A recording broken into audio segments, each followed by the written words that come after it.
Welcome to the Stop Overdrinking and Start Living podcast, where high-achieving working moms come to learn how to stop overdrinking, reduce overwhelm and anxiety, and show up like the players they were meant to be. I'm your host, Angela Mascenik, and let's dig in. Welcome to episode 56, Listener Q&A and a Facebook Live. All right, we are recording live on the Facebook Q&A. Today is January 14th, and I am answering questions that I've received via email or text or comments on my Facebook posts. And so a lot of us share the same questions and thoughts and share the same struggles when it comes to stopping over drinking and stopping overeating. So I'm going to address a lot of those today, which is super fun. You guys can populate in the comments if you have specific questions you want me to address today, but I'm going to jump in. So the first question that I want to address is weight gain when taking a break from alcohol. So somebody wrote into me asking, I'm taking a break from alcohol and I've noticed the scale go up.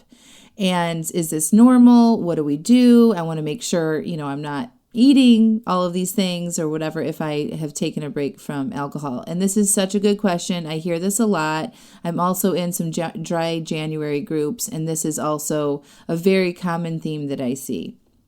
So I guess what I would need a little bit more information for your specific situation. But oftentimes, like if you're drinking in the evening or you had been drinking in the evening and you stop that, you're on a longer break from drinking in the evening, right? We just want to make sure we're not snacking more, right? So if you have a craving for sugar or just a little bite of chocolate or chips or popcorn or something, we want to make sure, first of all, that you are replacing alcohol with some sort of snack or food, okay? If that's not the case for you, I would just give it a little bit more time, like just, make sure you're tracking it. Also, there's just so many other variables that I would need a little bit more information on. So are you weighing yourself every day?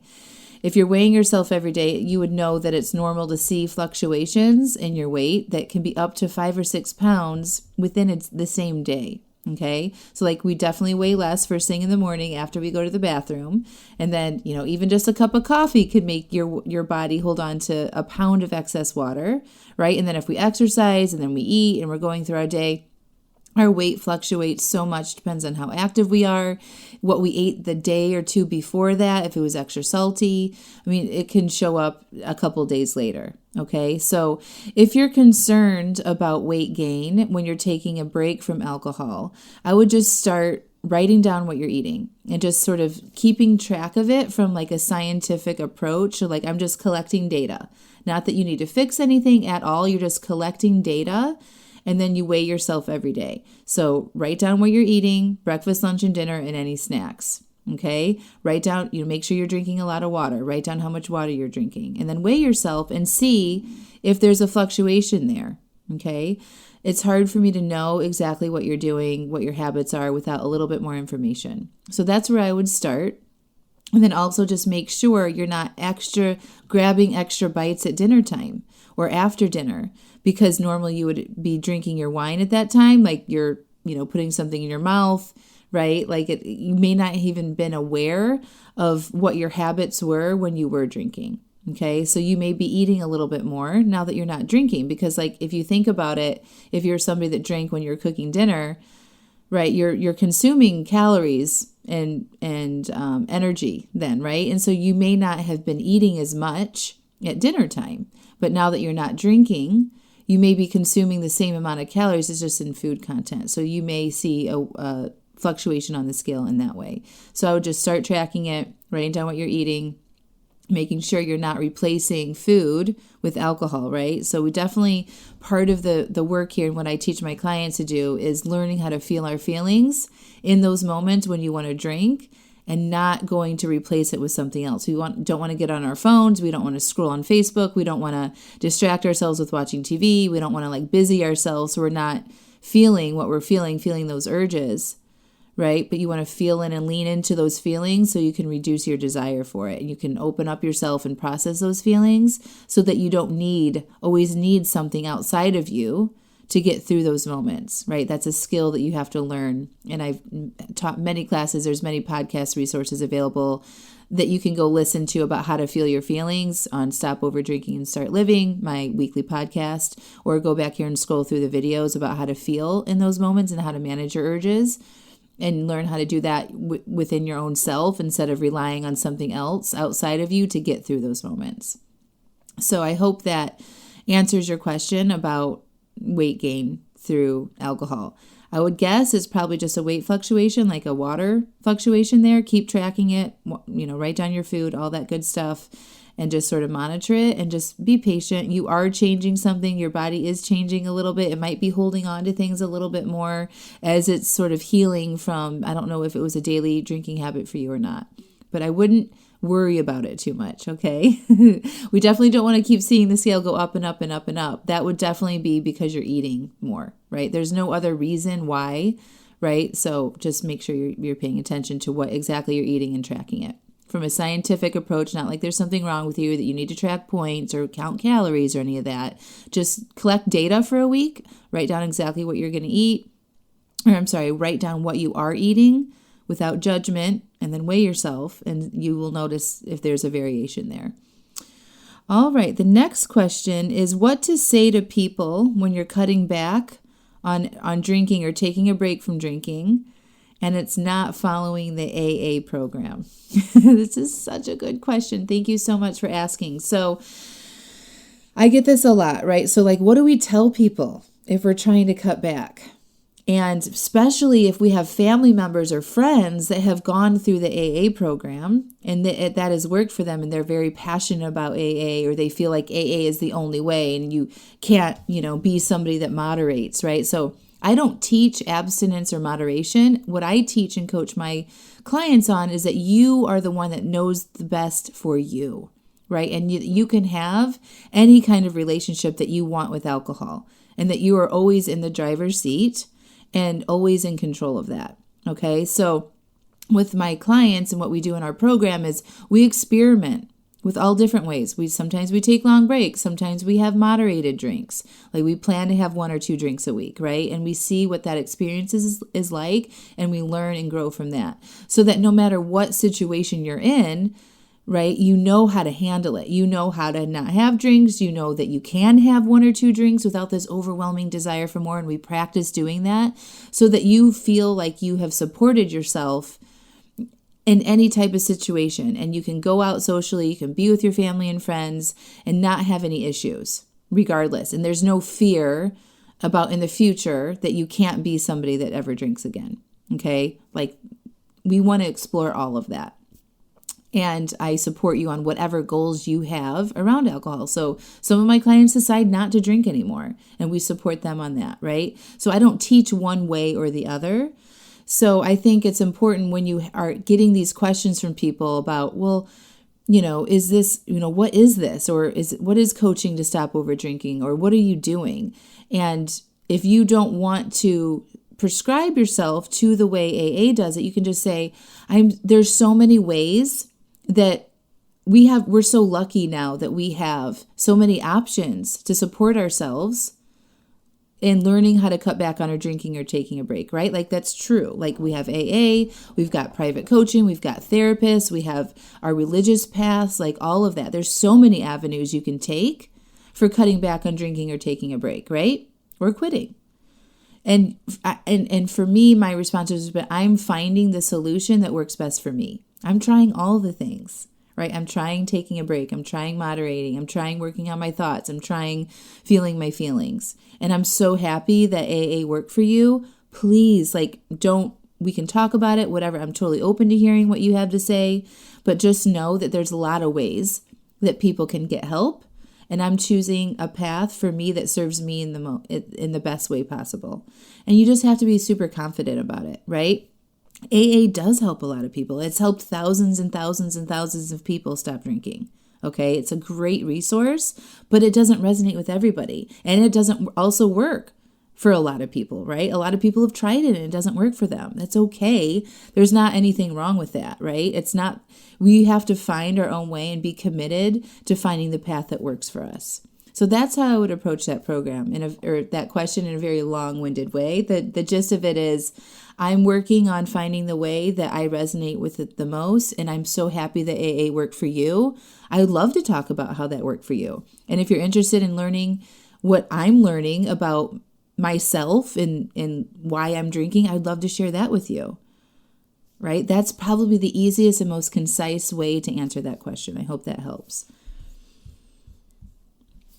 All right, what was the other question?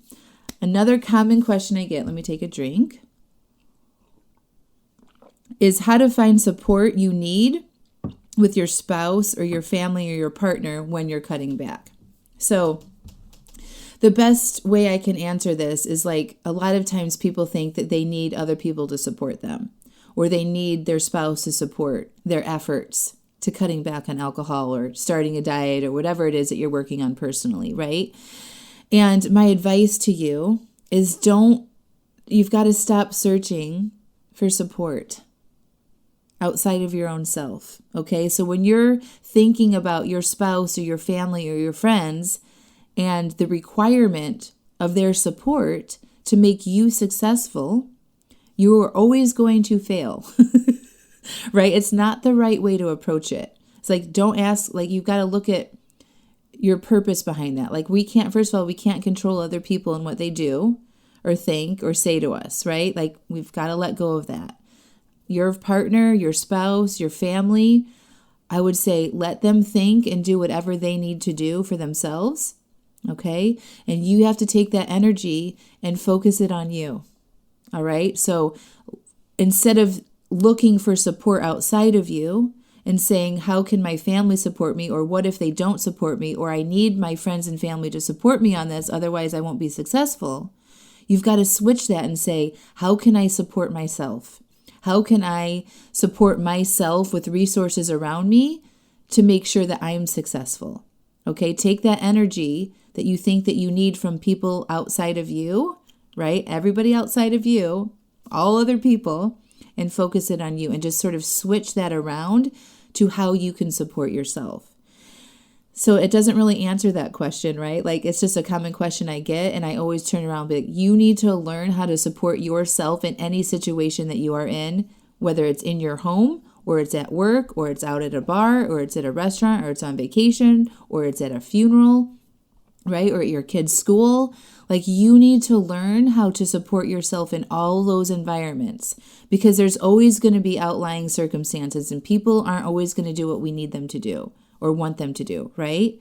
So the more that you can create a support system for yourself, right? Like getting a coach, learning what your thoughts are, learning how to feel, making your plan ahead of time, journaling, reading all the books, right? Create a very nice little nest for yourself in things that you do, all right, that will support your journey. And when you focus your attention that way, the rest of it will just kind of fall into place. I promise every single one of my clients' husbands or spouses has followed along and ended up being so supportive when my clients, including myself as my own client, my own husband, when I took that energy and focused it on how I can support myself with like the little nest of support and took that energy and did that for myself, they always just kind of follow along, right? Because they're seeing you have great results and have your own back and your confidence starts exuding, right? And you start feeling better and looking better and not drinking and eating as much and dropping weight. They're like, holy shit, what's going on? And then they follow along every single time. Okay. But you got to let them just do them and love them no matter what. Let them drink their beers, let them have their cocktail, let them eat all the food. Okay. You take that energy and you focus on you. And how can I support myself when other people are still doing what they're doing? That is the way for freedom. That is the way to know that no matter where you are or who's around you, you've got your own back and you don't need anybody else to do anything. That's being totally in power and in control. Such good questions. Yes, focus it on you. Number one takeaway there. Okay. And the final question I've received, and please, if you have any other questions about anything that I've mentioned, please just type in the comment box. But the last question was improving how to talk to yourself. So how do we improve how we talk to ourselves? And I would say the first part of that is just getting aware of how you're talking to yourself. So what are you saying to yourself is the first step. So I would recommend journaling. What do you think about yourself is a really good question, is like a journal prompt to like write at the top of the page, what do I think about myself? There's Edie. And then, you dump your brain out. Okay, so dump out and understand and bring to the surface all of the thoughts that you do have about yourself. And it's very eye-opening. If you need to dig a little bit deeper, you can ask yourself questions like, what do I think about myself and my capabilities to stop over drinking? And watch your brain deliver all of these answers to you. And then you can look at that and notice how awful those thoughts are, right? Our brain likes to go to the negative right away on the first response. And then you can start changing it. So if you want to improve the way you talk to yourself, you first have to get aware. Okay, dump your thoughts on a piece of paper and then go back and look at them and say, okay, I know if I keep talking to myself this way, and if I believe Angela and what she's saying, that our thoughts create our results in our lives, these negative self-talk I'm having to myself is going to create more of a negative result for me in my life. Okay, so if you have beliefs like I can't fix this, or I always start something and never finish, or I go on the off again cycle, on again, off again cycle repeatedly, or I think that this is going to be the last time I ever have to lose weight or stop over drinking, right? But I always go back to my old ways. If that is beating yourself up, that's having a negative outlook about your own capabilities to permanently solve issues. Okay, so we have to be willing to uncover that. And oftentimes it's hard for us to do that on our own. So I highly recommend, if you have an issue with beating yourself up and you have a lot of negative self-talk, you really consider hiring a coach that can help you uncover that for yourself, or join a program that will help you improve your own self-talk to yourself. Okay. Another thing that I recommend you do is just start being aware. Like, tell yourself, I'm going to start being aware of how I talk to myself. And when you notice yourself talking that way to yourself, like, I suck, why is this so hard? I can't ever finish anything, right? What's wrong with me? I'm disgusting. I'm too fat. Like, all of those thoughts, when you notice them, you have to stop it. You have to say, we do not talk to ourselves anymore like that. Like, imagine you had 2 children and one of your kids was talking to the other child like that. Would you allow that? No, we would be shutting that shit down right away, right? Like, you do not talk to your brother or sister like that, right? We have to do that to ourselves. We have to mother our own brain. Okay, so when you find yourself talking that way to yourself, you have to immediately say, we don't talk to ourselves like that anymore. Don't cuss at yourself, right? Just be firm and loving. Be like, that is not a way that I want to talk to myself anymore, and we are not doing that. And like, literally redirect, like, go look at the dog. Go look outside and think about the weather for a second. But you've got to interrupt that path when you find your brain doing that to yourself, and not allow that anymore in your head at all.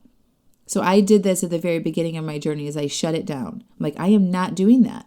That is not allowed in this space anymore. And you have to be very firm and committed to doing that, and conscious, okay?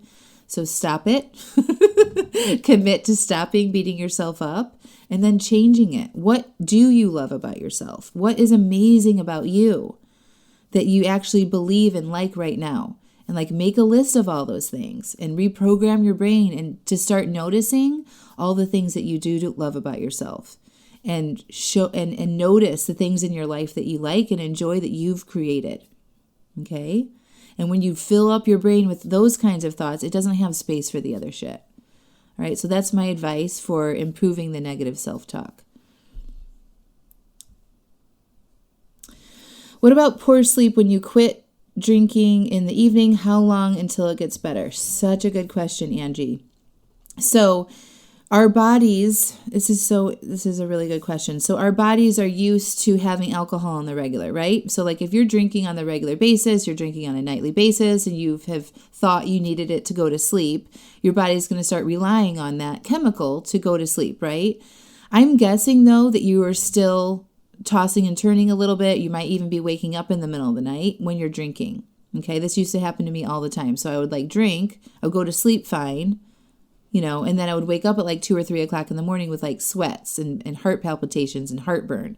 And I would wake up in a panic, like, oh my God, I'm going to be hungover in the morning. Okay. I don't know if you've ever experienced that, but my body was used to going to sleep with alcohol. It got used to needing that and relying on it. It was like a dependency, right? And then it would wake up in the middle of the night after I think like the alcohol was like running through my system and stuff, and it was actually a lot of sugar. And I would wake up, in response to it. And then I go back to sleep eventually after I had to drink like 2 big cups of water. So my body was used to that for many, many years, okay? Especially if I drank more than like a glass of wine. So it took a while for it to come back and to trust and learn how to go to sleep without it and like how to shut down your brain, all that stuff. And then I would also still wake up in the middle of the night. My body was used to waking up even though I didn't have alcohol in it. It was nuts. And I'd wake up in a panic like, oh my gosh, am I going to be hungover in the morning? And I noticed I wasn't, and I'm like, oh, you can go back to sleep. And it took some time for me to trust myself and for my body and my brain to trust myself that when I went to bed, it was for the night. Now I don't wake up at 2 or 3 in the morning in that way anymore, but it just takes some time and some patience. I will also recommend that you really protect your sleep when it is time to sleep. So if you're taking a break from alcohol right now, you want to start getting ready for bedtime. So think about if you had a baby, like all of the nighttime rituals that we do for a baby, if we're like sleep training the baby, right? Like we might take a bath and we might, listen to some music and we might read a book. We're definitely not watching TV and getting worked up. We're definitely not like on technology, right? With all of our dopamines, everything and all that pleasure firing from looking at screens. We don't want to do that. So you want to create a bedtime ritual for yourself. So like maybe you're drinking some chamomile tea. You shut off all electronics an hour before you go to bed. You might read for a little bit. Maybe you do take a bath, wash your face, like start doing those sort of nighttime routines. And then when you get into bed, lay down and there's no more picking up the phone. Like don't even put your phone by your bed if that's a habit for you. But you want to shut it all down and you've got to retrain your brain that now is the time to sleep and this is what we do and we don't need anything else outside of ourselves to fall asleep. So you might want to do a little meditation or like if you've ever done yoga and just like, sort of relax every muscle in your body from your head to your toe process. Okay, I'm going to relax my face. Okay, I'm going to relax my shoulders. Relax my arms and like go through a body scan of relaxing every major area in your body is a way to fall asleep. Okay. There's meditation apps and things that can guide you through that too. You can play as you're going to sleep to help retrain your body that this is what is happening. It's a great question. Yes. Angie says, cool. What else, you guys? Let's see. I think I had one more question, and I think that I addressed this a little bit on the negative self-chatter. So I had somebody write into me that she had been drinking like a bottle to a bottle and a half of wine every night, and she's been able to cut back to like 2 glasses of wine every night, but she doesn't want to do that. She wants to take breaks. Like she doesn't want to drink every night. So in the morning, she wakes up and she beats herself up for even though she's cut back significantly, she's still drinking when she doesn't want to. And she finds herself, like she says, I wake up every day disgusted with myself in the next morning, even when I've only had 2, and I'm still sluggish in the morning, and then I'm down on myself. Okay? So this is a really good example of how our thoughts create our results, and how negative self-talk is like a self-fulfilling prophecy, right? So she's down on herself in the morning because she drank 2 glasses of wine the night before. So she probably has thoughts like, why do I keep doing that? What's wrong with me? And then she feels disgusted, right? And she carries that with her all day. And then at the end of the night, she doesn't want to feel that way anymore. So she's numbing out with more alcohol. And it creates more of the same result over and over and over again. This is why it's so important to make sure we're checking our thoughts. And it's just evidence to show that your thoughts, even if you aren't following your plan, right? If they're negative and it's making you feel bad and you're not aware of that and you're not willing to sit there and feel those feelings instead of taking action, you're going to just keep creating more of the same result for yourself over and over again. So if you think there is something wrong with you, like there's something wrong with me, I'm disgusting, and you feel that feeling that generates for you, like the shame, right? And you're not allowing and processing that feeling, you're carrying that energy with you. At the end of the day, of course you're going to want to get away from that, right? That does not feel good. And then you drink again. That's how our thoughts create our results in our lives. Same thing with food. If you overeat one day and you wake up the next day like, here we are again, back to day one. Why can't I keep doing this? I always start and I don't finish, right? Those thoughts cause you to feel horrible. And if you don't know how to pause and interrupt that and process and feel your feelings and then reframe and think about something differently and coach yourself, you're going to cause the same sort of loop over and over and over again. Okay, it's no bueno. So first you want to identify what you're thinking in the first place, right? Your drinking or your eating from the day before is a neutral circumstance. It's just a fact. I ate cookies or I drank wine. That's a fact that happened. And then you have an opinion about that causes your current feeling. And all human beings take action on the feelings that they have or don't want to have, right? So in this specific instance, she was taking action based on feeling that disgust for themselves, right? She didn't want to feel that way, and she knows that alcohol is a sure way to numb those feelings, right? So she gets caught up in that loop over and over again. So if you want to interrupt that, we've got to understand what you're thinking about yourself when you do drink or eat more than what you planned to. And beating yourself up to make changes and being hard on yourself doesn't work. Case in point. It causes more of the same. So you've got to be open. You've got to be curious. You've got to be loving and accepting. Be like, oh my gosh, we've been struggling with this for a long time, and we're dedicated to fixing it. Don't worry, I've got you. Like those are so much better thoughts than what's wrong with me? I'm disgusting, right? I hope that helps you guys. You've got to commit to stop beating yourself up. Write down your thoughts that you have on paper so you can look at them from like a science point of view and like an observer instead of judgment. Okay, there's no right or wrong thoughts. You just have to make sure that your thoughts aren't causing you to do more of the behaviors that you don't want to have. Okay, and this is absolutely something that I can help you with. I am an expert identifying which thoughts are causing you to have the similar results that you have. And if you want to join me in my private coaching program, you guys probably know how to do that. I'll put a link on here where you can learn more and apply. But we talk about this, everything that people have written in about, we address in the coaching. And I coach you to come up with new thoughts. And I teach you how to feel your feelings so that you can have permanent results in your life. All right, what else? Such good questions. What else, guys? What else can I help you with? I'm here for you. That was all the questions that I had written in for this week. So we can sign off now if you want. You can watch the replay of this. It'll be up on the Facebook. It'll also be recorded into the podcast. Probably come out in a couple weeks. You guys can listen to this on replay, write down some notes, and actually do some of the things that I suggest you doing. Instead of just be the listener, right? Like so many of us listen and absorb, but we actually don't apply it. And it's not until you apply what I'm teaching you that you will see changes. Yes, like theoretically it makes sense sometimes, right? But if you're not actually putting pen to paper and writing out your thoughts and then like consciously working on changing them outside of your own brain and writing your goals down, all that, then you'll probably have very similar results than you've had in the past. You guys are the bomb. All right. That's it, you guys. Hope you enjoyed. If you want me to answer any of your questions in the future, you guys can private message me on Facebook. You can email me, Angela@angelamascenik.com, and I will be happy to answer them. Have a great day, guys. Bye. Hey, if you want to join me in my private small group coaching program called Stop Overdrinking and Start Living, I'm going to encourage you to get your application in soon. I only take a couple new clients every month. The application link and to learn more is in the podcast notes on my website. Go there, watch a short video, learn the details of the program, and make sure that life coaching to stop overdrinking is a good fit for you, and get your application in. I love you guys so much. Talk to you soon. Bye.